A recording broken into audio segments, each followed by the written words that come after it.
Pretty sure this is when we were at a just regular steady state pace. So Eliza, make sure you're not coming out too quickly with your hands on steady state. Make sure everything's nice and slow and gradual with that on the recovery. Hands were a bit quick for this rate that we were going for.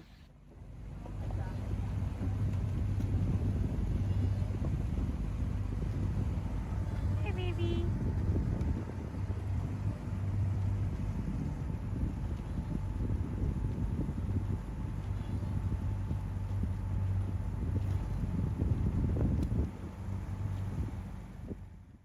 Marianne, careful you don't have your blade too far from the water when you're at the catch. Keep those hands a little higher. Lily, watch yourself on these next couple of strokes. Shreya, you as well. You guys were both kind of skying your blades a little bit here, so you come up way too far away from the water. So that means your hands are too low at the catch. So try keeping your hands a little bit higher at the catch, lifting them slightly to get the blade in the water, and then keeping them nice and level and low on that drive. It's those subtle movements, not the dramatic ones, that we want. It doesn't take that much work and that much distance with our hands to get the blade into the water. So Lily, you kind of fixed it a little bit here. This looks much better. Shreya, you're still a little bit too far from the water. That one was better. There we go. Ah, there we go.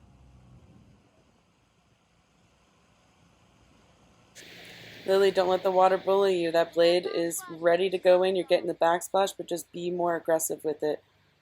Not dramatic, just more aggressive up at that catch. Just raise those hands quick, get it in the water. Bully the water, don't let it bully you.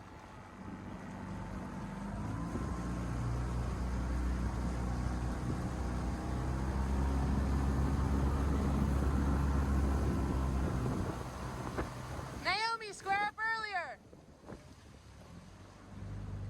Yes, there we go. Get the backsplash, Marion. Get that backsplash. Yeah, there it is. Lily, I want you to look at your posture here at the finish. So you're kind of falling away just a little tiny bit with that outside shoulder. Keep that elbow out like you're doing chicken wing, and that might help a little bit. Eliza, get that backsplash. Don't wait at the catch. There we go. There we go.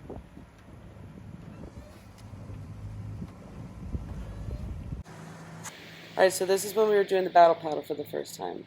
Battle paddle is a really great drill type rowing practice to do because it really teaches us how to make sure that the quick leg drives we have are being put to good use into our blade, into moving the boat forward.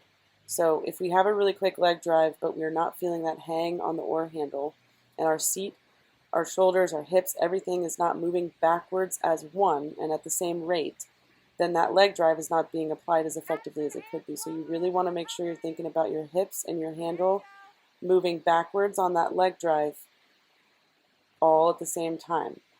Everything's got to be in sync to be connected to the water. If that's a confusing concept or doesn't make sense, come talk to us about it. All right, Madison, I want you to look at your blade. You see how you're constantly touching and grazing the water?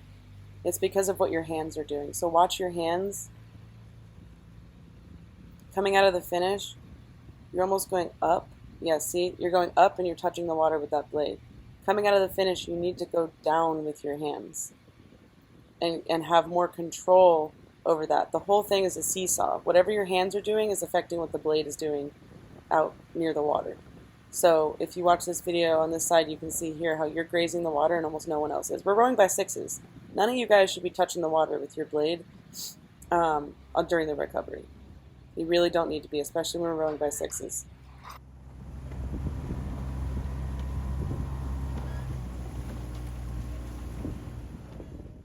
Eliza, watch out that you're not lowering your hands too much at the catch.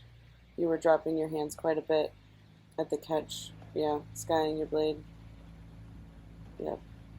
Marion, you were too a little bit. That one was a little better.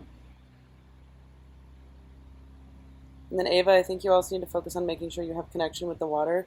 Your legs are going down really quickly, but that handle is not moving with your hips. It's not moving with the seat. And that kind of goes for everybody. If your handle is not moving with the seat, that means that you're not getting good connection from your upper body to your lower body. That means your leg drive is not being applied to move the boat forward how it should be.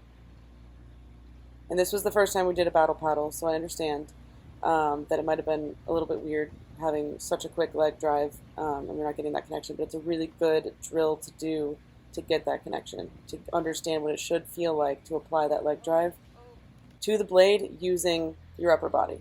Lily's having more trouble with her seat here. I'm so sorry you were dealing with that. Naomi, watch that flip catch. There we go. That was a little better. Elisa, you had some very nice aggressive catches into the water, but watch out for that dig. You're digging in this next couple strokes here quite a bit, so watch out for that. On the whole, though, handle heights were pretty good. Gosh, Elisa, your stroke is very French in this video. I'll have to show you what I'm talking about, but you have a very French stroke on this battle paddle. If you guys look down the boat here, I wanted to get this video. This is a good example of handle heights, catch timing, how finishes affect things. Handle heights were kind of all over the place, but I think the power was there. We just got to get catches and finishes on time while still having them be nice and snappy. But on the whole, I was really happy with how you guys did, especially for the first time doing a battle paddle.